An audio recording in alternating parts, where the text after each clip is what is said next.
Ha, tadi kita dapat customer daripada Kelang Pahang, yang belakang Angel ni daripada Jengke Pahang. Tadi Kelang Selangor, yang ini Jengke Pahang. Akak dia kata tak cukup tak nak balik, tak cukup 10,000 tak nak balik. Ni dah cukup 10,000 dah boleh balik dengan tenang-tenang. Sebab tu korang tahu tak kenapa Gudang Bosijan ni ramai acak-acik dari satu Malaysia turun dekat Gudang Bosijan. Salah satunya kat sini dah macam kuih raya. Korang tengoklah kiri kanan Angel ni, sofa, sebelah sini pun sofa. Pilihannya banyak. Dan bestnya dekat sana tu, tunjuk tu. Ada satu seater tu kan. Itu contoh perbezaan setiap sofa, setiap kualiti. Sebab apa? Bila acik-acik dah duduk sofa, acik akan rasa macam mana acik punya keinginan dan cita rasa acik. Sebab tu dekat sini Bosijan cipta sofa ikut minat acik-acik, kemahuan acik-acik. Sebab tu korang janganlah pelik. Dekat Gudang Bosijan ni ada Sol bawah 10,000, 11,000, 10,000. Yang paling penting, kita jelas dengan acik-acik. Dan Bosijan selalu nasihat dengan Angel, kalau buat kualiti kena cerita betul-betul dengan acik. Sebab tu kita ada contoh kayu kat sini. Dari kayu jati kampung, Sulawesi, TPK, mahagoni pun ada.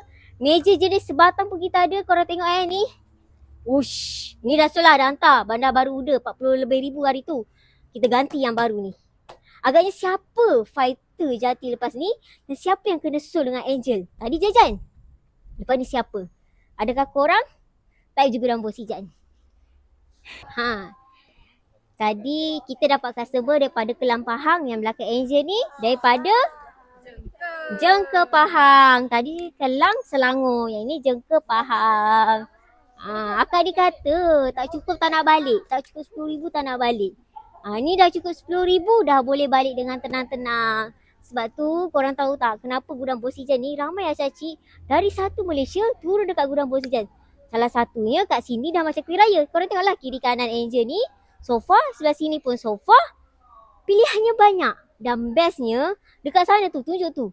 Ada satu seater tu kan. Itu contoh perbezaan setiap sofa, setiap kualiti. Sebab apa? Bila acak-acik dah duduk sofa, acik akan rasa macam mana acik punya keinginan dan cita rasa acik. Sebab tu dekat sini Bosijan cipta sofa ikut minat acik-acik, kemahuan acik-acik. Sebab tu korang janganlah pelik. Dekat Gudang Bosijan ni ada Sol bawah 10,000, 11,000, 10,000. Yang paling penting, kita jelas dengan acik-acik. Dan Bosijan selalu nasihat dengan Angel, kalau buat kualiti kena cerita betul-betul dengan acik. Sebab tu kita ada contoh kayu kat sini. Dari kayu jati kampung, Sulawesi, TPK, mahagoni